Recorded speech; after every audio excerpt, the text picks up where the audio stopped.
Hello guys, this is Teacher Shams and welcome to another episode with me. So listen and enjoy.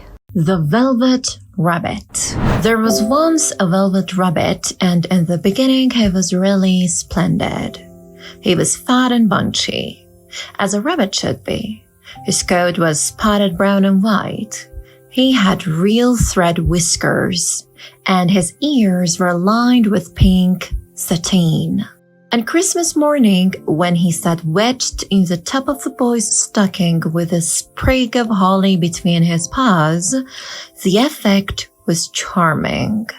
There were other things in the stocking, nuts and oranges and a toy engine and chocolate almonds and a clockwork mouse, but the rabbit was quite the best of all. For at least 2 hours, the boy loved him. And then aunts and uncles came to dinner. And there was a great rustling of tissue paper and unwrapping of parcels. And in the excitement of looking at all the new presents, the Velveteen rabbit was forgotten. For a long time, he lived in a toy cupboard or on the nursery floor, and no one thought very much about him. He was naturally shy, and being only made of velveteen, some of the more expensive toys quite snubbed him. The mechanical toys were very superior and looked down upon everyone else. They were full of modern ideas and pretended they were real. The model boat, who had lived through 2 seasons and lost most of his paint, cut the tone from them and never missed an opportunity of referring to his rigging in technical terms. The rabbit could not claim to be a model of anything, for he didn't know that real rabbits existed. He thought they were all stuffed with sawdust like himself, and he understood that sawdust was quite out of date and should never be mentioned in modern circles. Even Timothy, the jointed wooden lion, who was made by the disabled soldiers and should have had broidered views, put on airs and pretended he was connected with government. Between them all, the poor little rabbit was made to feel himself very insignificant and commonplace, as the only person who was kind to him at all was the skin horse. The skin horse tells his story.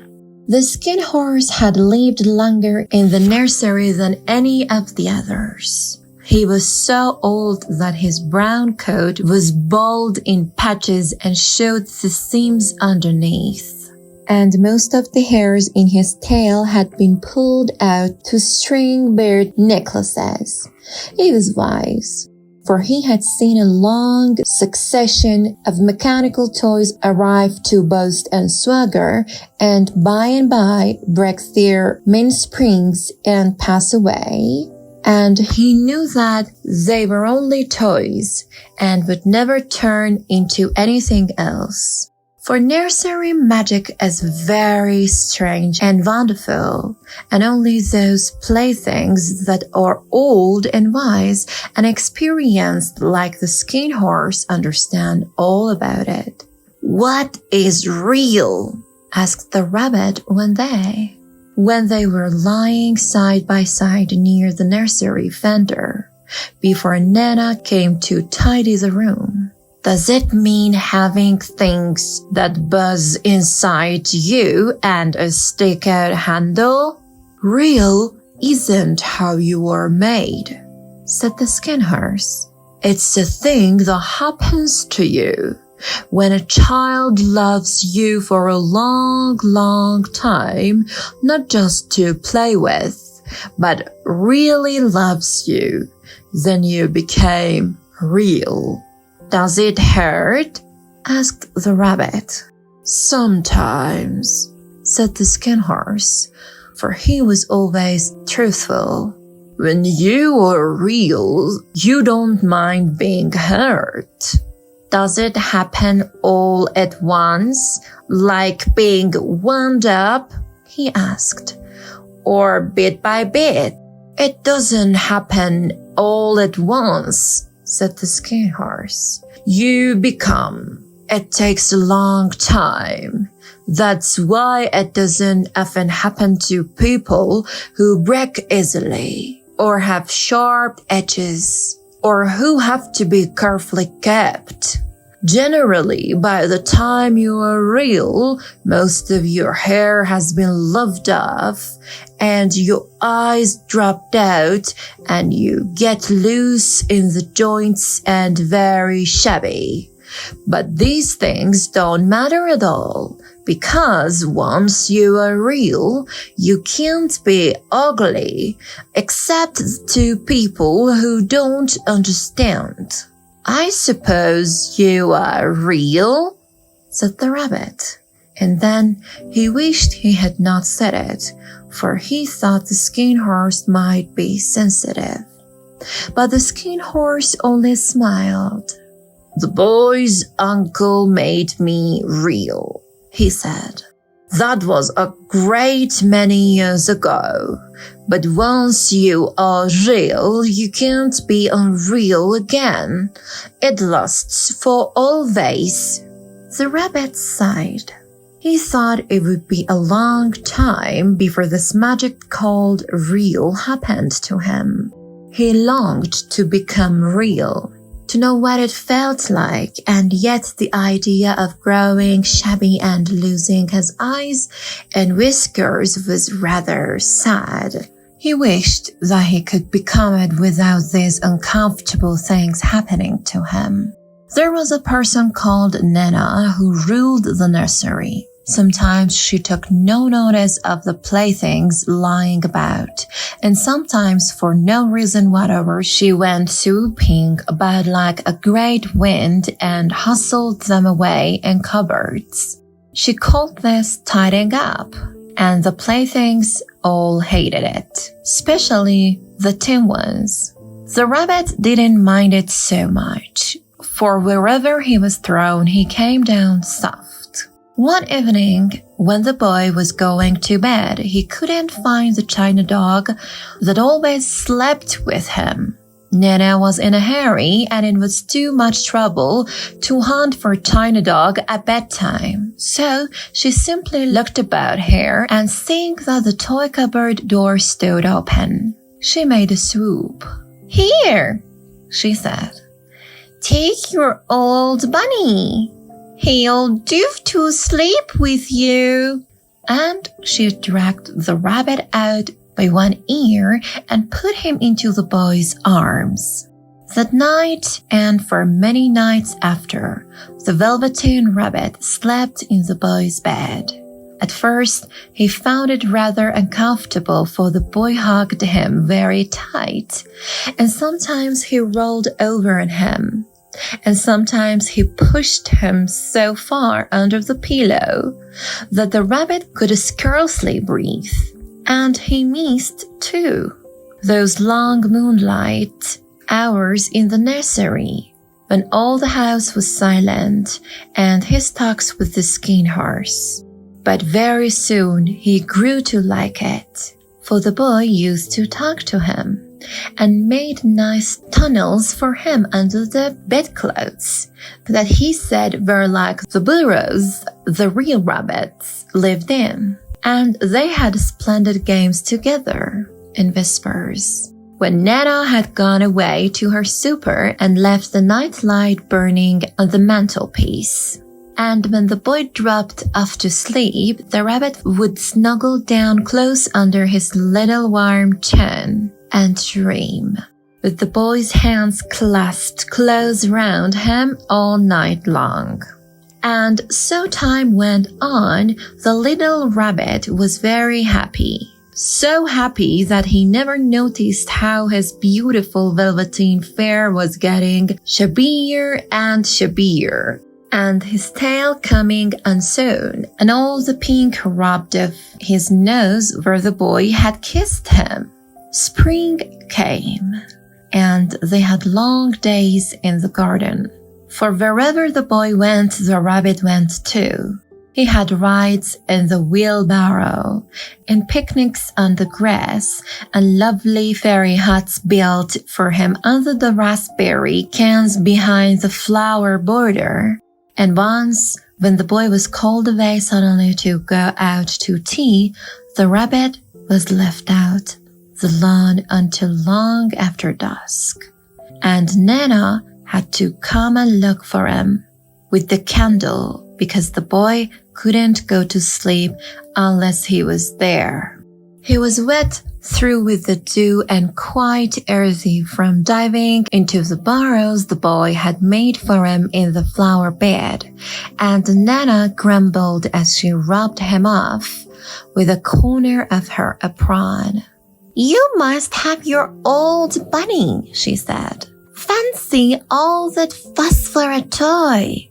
The boy sat up in bed and stretched out his hands. "Give me my bunny," he said. "You mustn't say that. He isn't a toy. He's real." Then the little rabbit heard that he was happy, for he knew that what the skin horse had said was true at last. The nursery magic had happened to him, and he was a toy no longer. He was real. The boy himself had said it. That night, he was almost too happy to sleep, and so much love stirred in his little sawdust heart that it almost burst, and into his boot-battered eyes that had long ago lost the polish, there came a look of wisdom and beauty, so that even Nana noticed it next morning when she picked him up and said, "I declare if that old bunny hasn't got quite a knowing expression." That was a wonderful summer. Near the house where they live, there was a wood, and in the long June evenings, the boy liked to go there after tea to play. He took the Velveteen rabbit with him, and before he wandered off to pick flowers or play at brigands among the trees, he always made the rabbit a little nest somewhere among the bracken where he would be quite cozy, for he was a kind-hearted little boy and he liked Bunny to be comfortable.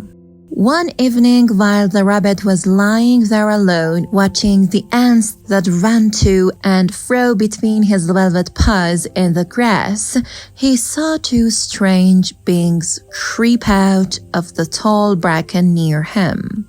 They were rabbits like himself, but quite fairy and brand new.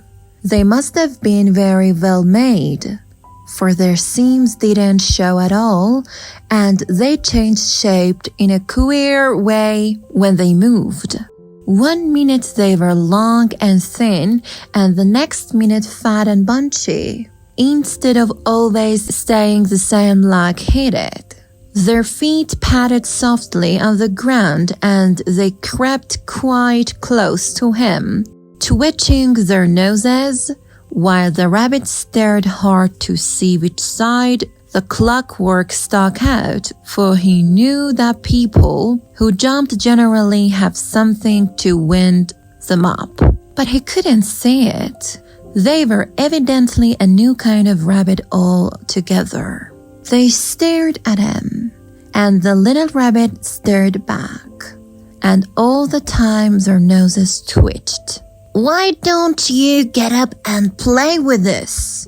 one of them asked. "I don't feel like it," said the rabbit, for he didn't want to explain that he had no clockwork. "Oh," said the fairy rabbit, "it's as easy as anything." And he gave a big hop sideways and stood on his hind legs. "I don't believe you can," he said. "I can," said the little rabbit. "I can jump higher than anything." He meant when the boy threw him, but of course he didn't want to say so. "Can you hop on your hind legs?" asked the fairy rabbit. That was a dreadful question, for the Velveteen rabbit had no hind legs at all. The back of him was made all in one piece, like a pincushion. He sat still in the bracken and hoped that the other rabbits wouldn't notice. "I don't want to," he said again. But the wild rabbits have very sharp eyes, and this one stretched out his neck and looked.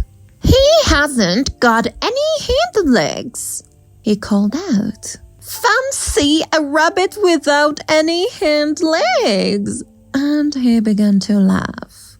"I have," cried the little rabbit. "I have got hind legs. I am sitting on them." "Then stretch them out and show me like this," said the wild rabbit, and he began to whirl round and dance till the little rabbit got quite dizzy. "I don't like dancing," he said. "I'd rather sit still." But all the while he was longing to dance, for a funny new tickly feelings ran through him, and he felt he would give anything in the world to be able to jump about like these rabbits did. The strange rabbit stopped dancing and came quite close. He came so close this time that his long whiskers brushed the Velveteen rabbit's ear, and then he wrinkled his nose suddenly and flattened his ears and jumped backwards. "He doesn't smell right," he exclaimed. "He isn't a rabbit at all. He isn't real." "I am real," said the little rabbit. "I am real. The boy said so." And he nearly began to cry. Just then, there was a sound of footsteps, and the boy ran past near them, and with a stamp of feet and a flash of white tails, the two strange rabbits disappeared. "Come back and play with me," called the rabbit. "Oh, do come back. I know I am real." But there was no answer. Only the little ants ran to and fro, and the bracken swayed gently where the two strangers had passed. The Velveteen rabbit was all alone.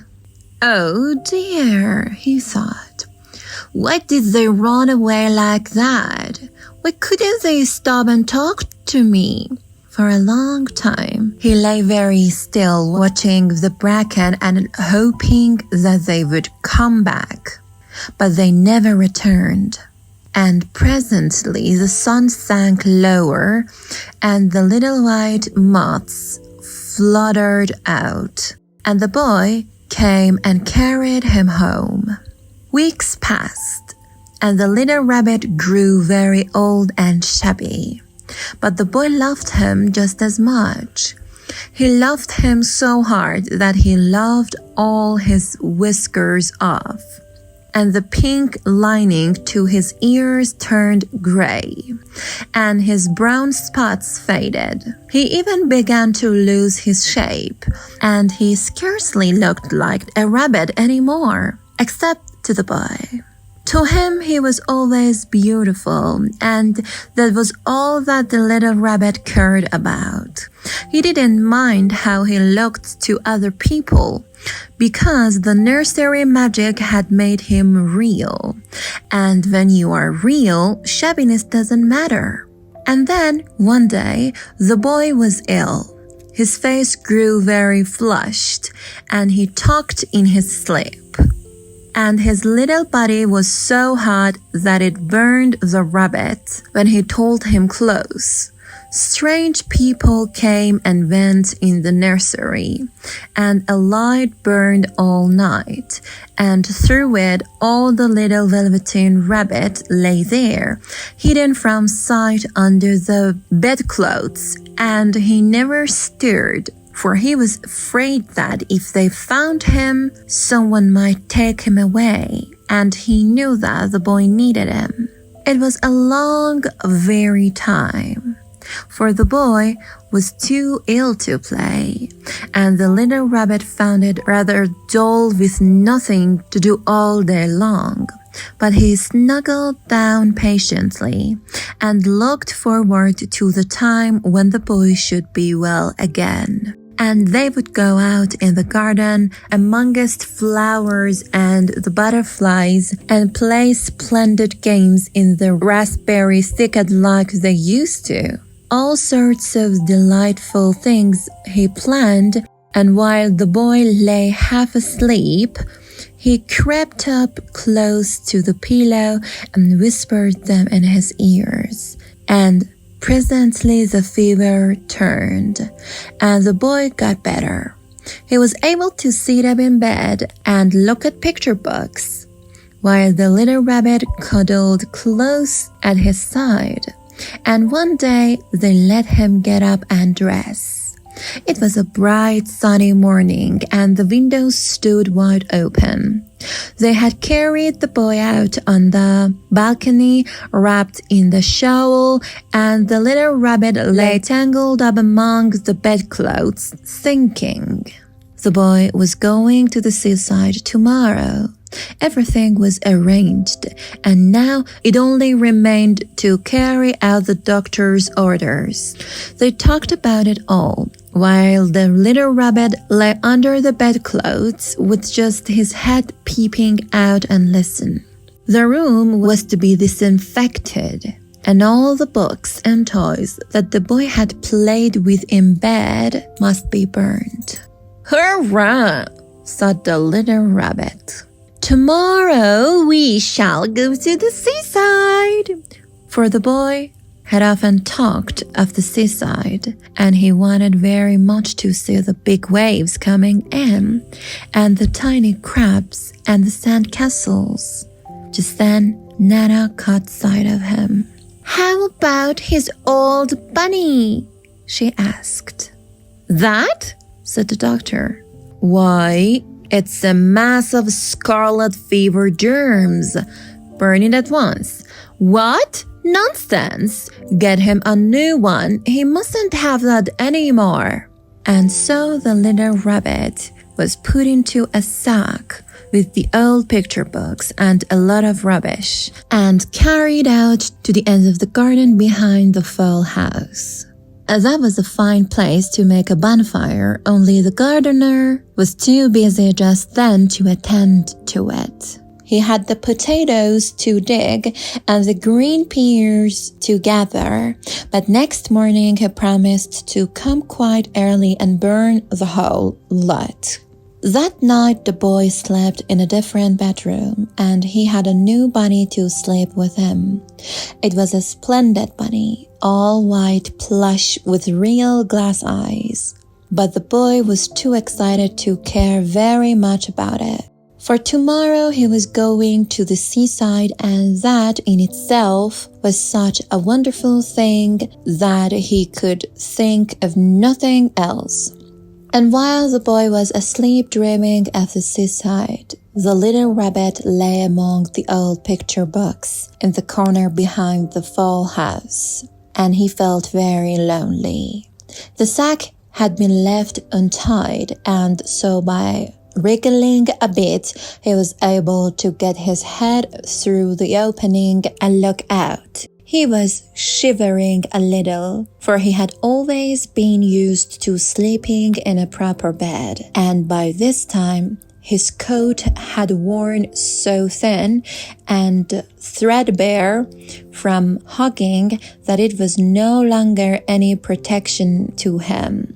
Nearby he could see the thicket of raspberry canes, growing tall and close like a tropical jungle, in whose shadow he had played with the boy on bygone mornings.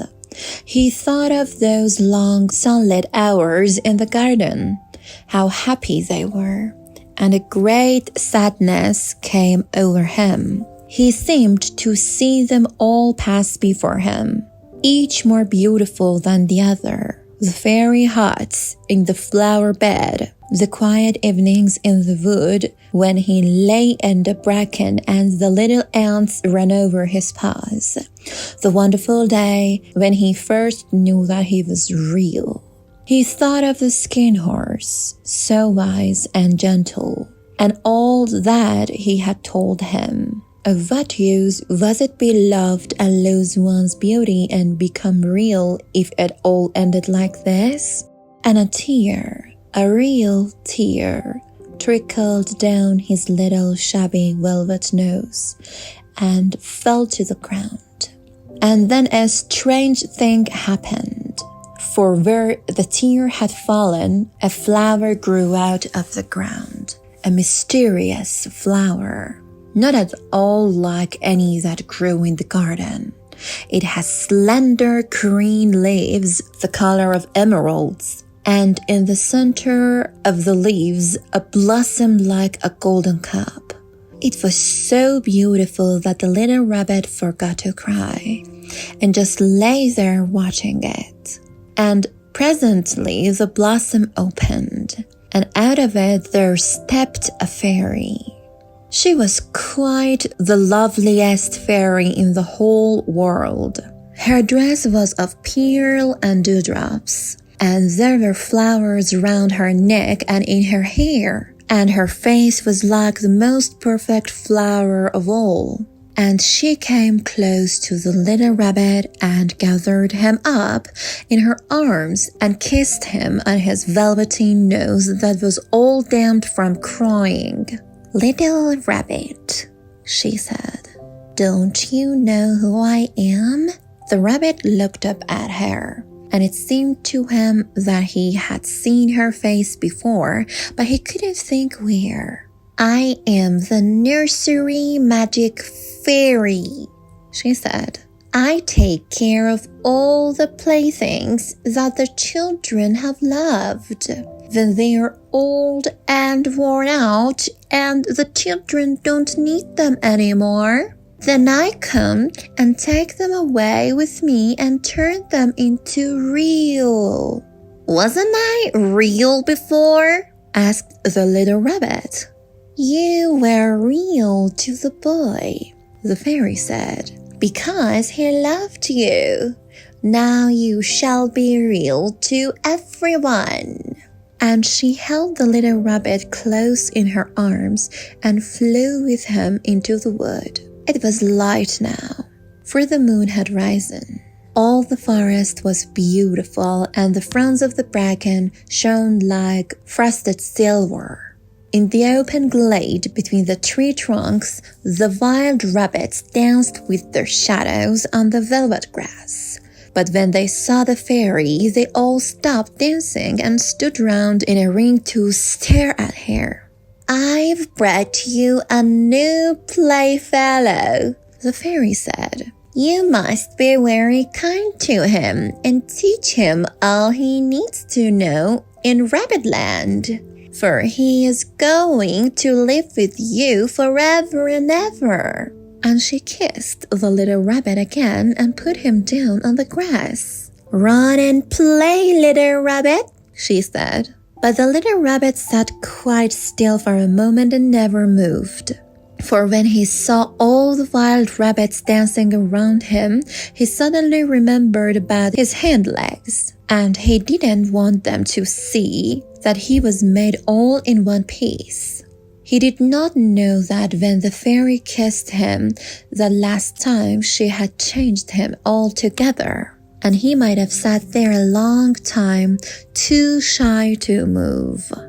If just then something hadn't tickled his nose, and before he thought what he was doing, he lifted his hand toe to scratch it.